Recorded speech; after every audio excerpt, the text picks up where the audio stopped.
This is the one reason why TikTok is capping your views, and I'm going to give you many tips and tricks how to break that cycle.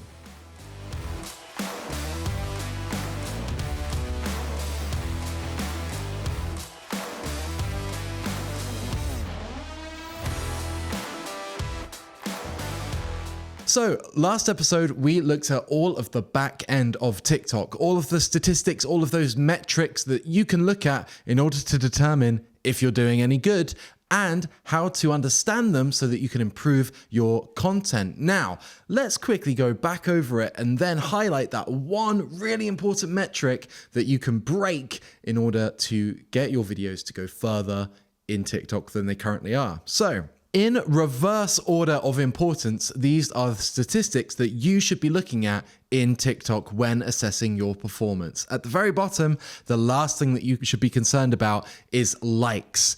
Actually, people heart your content if they want to show someone else or if they like it, which is a good thing. It's not bad, but it won't help you kind of break the cycle of the TikTok algorithm. Use your likes to determine what people actually like to watch and use that to inform what we do next. Comments and shares are also at the bottom of the list when it comes to the most important metrics. They're good because it's good to engage with people, and sometimes you can use the comments for a very useful thing that I'm going to talk about later. But for now, for the purpose of breaking that cycle, it's not the one thing that TikTok cares about. The one thing that TikTok does care about, and the one thing that we can use to break this cycle, is watch time and rewatchability. So when we talk about watch time, it's quite simply how long people are tuning into the video for. If your video is 10 seconds long, are they watching for the whole 10 seconds or are they just swiping away? Ideally, what we want is above 80% watch time. So if it's 10 seconds long, they need to be watching for at least 8 seconds. Obviously, the longer the video, the harder it is to achieve this. So my first tip to you is to keep things concise, keep things short, and keep things bite-sized so that you can hit that completion rate easier. Okay, so these are the things that you can do in your editing or in your presentation of the videos that will help you break that cycle and increase your watch time. The first thing is the hook. What is the first thing that people see when they swipe onto your video, and why are you giving them a reason to stay? A lot of people, when they're consuming TikTok, they just scroll on by. They'll keep going forever. So you need to create something that will stop them in their tracks and keep them engaged from the get-go within those first couple of seconds. We call that the hook. So what is your hook? Are you starting to tell a story with intrigue? Are you asking them a question? Are you doing something really shocking and interesting, and is the camera in a weird angle, in a weird place? What is going on to throw them off balance and to kind of keep them engaged? This ties in very neatly with another idea that we call pattern interrupt. Those first few seconds of the video need to break the cycle that people are going through when they're just scrolling through content. You need to snap them out of it and give them a reason to pay attention. When we say pattern interrupt, we usually mean, putting the camera in a weird angle that no one would expect. Or sometimes it could be an audio cue, like a ding or a ring or a buzz or something that throws people out and gets people's attention. You might even choose to do something weird with the editing, maybe some sort of a glitch or change the background or something like that. Just create this kind of interrupt or change that pulls people in. The next tip that you can deploy to increase your watch time is focusing on that rewatchability. And the way we do that is by creating looping videos. Now, looping videos, you might have seen this before, are when the beginning frame and the end frame are exactly the same, so that the video seamlessly goes from the end to the beginning without a clear and obvious cut. That way, people might watch the video and accidentally, or on purpose, find themselves back at the start rewatching it, especially if it's engaging. This will give you an over 100% watch time, which is fantastic and will boost your chances in the algorithm. So how do we do that? Well, one way of doing it is to begin your short with the last sentence of the short. So you basically take that last sentence that you recorded, and instead of having it play out at the end, you cut it out and put it at the beginning. If it's a hook and if it's catchy enough, what you'll see is that the short will begin, it will run all the way through, and because you've got that cut before the last sentence, it will naturally, seamlessly repeat into that last sentence. So you get that kind of loop going on. Obviously, it takes a bit of script writing to perfect. You need to find some sort of seamless loop in your script that you can then deliver in a way that is seamless. So it takes a bit of skill to set up, but it will create that kind of seamless cut that will draw people in.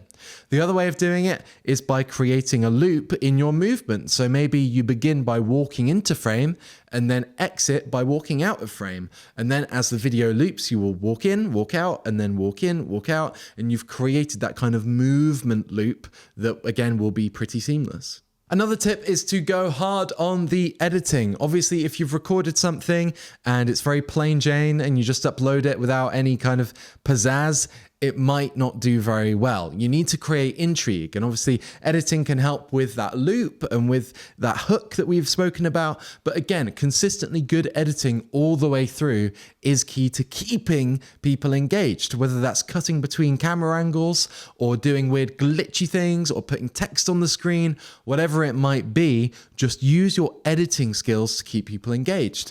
That's why at Disruptive Media, we have an agency where we take our clients' videos and turn each one into bespoke shorts to give each one the best chance on social media possible. At the agency, we add things like music, subtitles, transitions, glitchy effects, movement, changing the camera angles. All of that stuff goes a long way to keeping people engaged.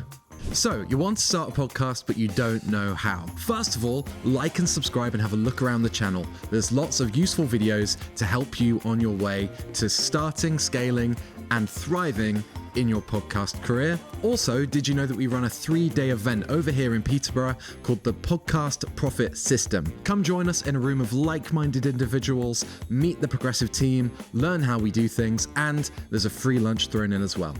All right, let's get back to the video.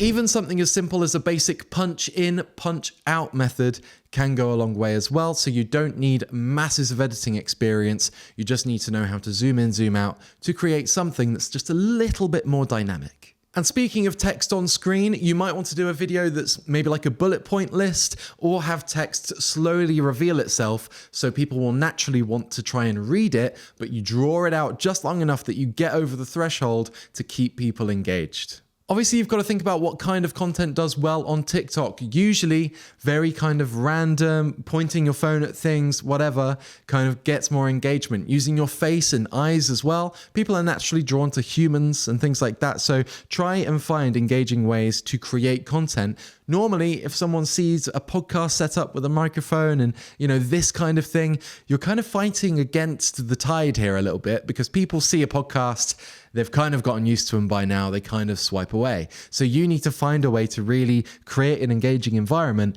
in the environment that you have. Otherwise, think about if you want to create like tangential content. If you're not just repurposing your episodes like we are, you can go out and create content with your phone that can be kind of synergistic with your main videos as well. So for example, if you have a podcast about cars, if you go outside and you see a nice car, get your phone out, film it, create a TikTok in the moment. Obviously you need a bit more time and planning, and you need to have that kind of TikTok brain in order to do it, but it will pay dividends to go out and create content outside of the confines of the studio. And obviously sometimes it's just good to ask for engagement. So obviously I know I said at the beginning that liking and commenting doesn't really matter for the metrics too much, but if someone's commented on your video, why not reply to the comment with a video yourself and elaborate on it and create a community and create that rapport? That way, it might be a more natural video anyway. If someone's asked me a question based on this quite formal presentation right now, I might reply to it in a very informal setting and create a different environment. So reply to your comments, engage with people, be cheeky, ask for support, and then you might just get it. And my last tip is to jump on the trends. Do the music, do the dances, maybe not do the dances, but jump on the trends, see what people are doing and try and replicate the things. People love a good meme, a good trend. You see a lot of businesses trying to promote themselves using memes and using these kinds of marketing ploys. Go and look at the RSPB's TikTok page. Obviously that's the bird charity, but they've got an amazing social media page that is full of really interesting, weird, memey kind of trends that they've jumped on. So do have a look at that and let me know what you think in the comments below. But that's it for today's video. I've given you a bunch of different ways that you can jazz up your shorts to make sure that you boost that one key metric, which is the watch time and retention. So think about what you can do in your videos. Think about how you can deliver something differently, and think about how you might edit it to just make it a bit more jazzy. I've been Louie from Disruptive Media. Thank you so much for watching, and I'll see you guys in the next episode.